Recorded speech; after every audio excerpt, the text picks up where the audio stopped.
Hey, it's Mimi. Welcome back to my channel. I am so excited to be here today. It's been a while since I've recorded a video, #school, but I'm here to talk about some of the study habits that students tend to do and some study habits that has helped me this semester specifically. Last semester, my studying habits, let me not say last semester, last year, my studying habits have been a little different. I kind of just study throughout the whole day and spend hours upon hours studying, and then the next day it's like my brain was mush. So I adopted some new studying habits this semester that has definitely helped me and has definitely helped me stay focused for a longer time. Just some background about some healthy habits about studying. It's important to know how you are as a person. Like, if you can sit down for long hours of time and focus, then that's great. And if you can't, you really need to reevaluate how you study day to day. They say studies show that humans can pretty much study from about 5 to 6 hours per day. Anything after that, you can't really remember anything. Like, it's not gonna really register. You might remember a few things, but it's not gonna be as effective. So it's also good to know those facts so you know how to better prepare yourself for studying that day. Some methods that I have adopted is definitely finding a good study space. A good study space is very important. I thought maybe clearing out my room and making it more studious was helpful for me, but what I realized is that I'm around way too many familiar things. I'll start studying and then I'll see that my mirror is dirty, and then I'll end up washing my wiping down my mirror. Then from the mirror, I'm like, ooh, my carpet looks a little weird. I start vacuuming, and all of a sudden I turn it into a whole project and end up cleaning up my whole room. Or I end up filing my nails, and from filing my nails I end up painting them, and then there goes my night. There's too many things here that are distracting me during my study time. So what I've started doing is going to the library or going to some school study spaces. What I've done is wake up early in the morning and go to that location. Segueing to that, I did speak about distractions. It doesn't matter where you are, if you have things around you that distract you, it's not gonna work out. Some things that do distract us could be cell phones. I definitely know mine distracts me a lot. So what I do is try to lock it up. I did a video about some helpful apps and computer programs that can help you with school, and one of them was the app called Flora, which I'm gonna put the link up here or here, or I'll show how it looks like. But Flora was a very helpful app which kind of makes me aware of how much I touch my phone. So while Flora is working, you're growing a plant, and if you touch your phone, you will kill your plant. So I'm a nature lover of flowers and all such things. So it kind of works for me. And I kind of want to see what plant I'm growing, because you don't know what seed you have. If you haven't unlocked the seed, you don't know what you're growing. So I kind of have that anticipation, like, ooh, what am I growing now? So that kind of keeps me from touching my phone. And also your laptop can be distracting. I mean, I know you're probably writing a paper, but there's ways you can lock your laptop by using specific apps. You can use the app Self-Control. Self-Control, you type in all the websites that distract you, YouTube, Facebook, whatever you use nowadays. Put it in there, and then it will lock it up for how many hours or minutes you want it to lock up for. So definitely look into your distractions. What do you see yourself doing while you're studying to kind of veer you off from focusing? Another thing is, I did say I did wake up early in the morning to go to the school study space or school library. So you have to pick the time of day that you know you can focus more.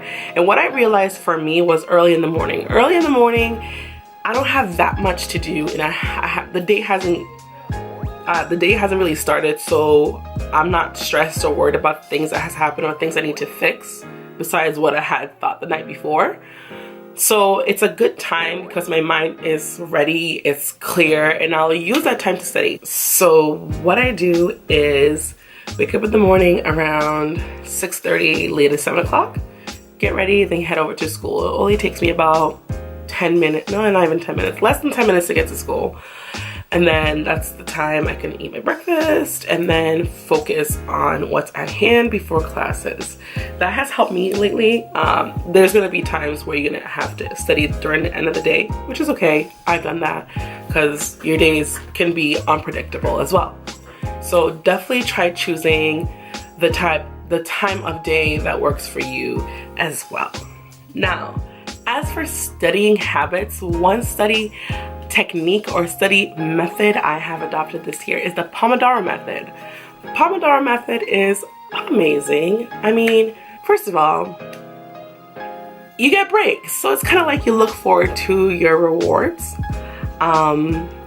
So what I do is, well, how it works is you study for 25 minutes, then you get a 10-minute break, depending on you, 10-15, but I don't want to do it any more than that.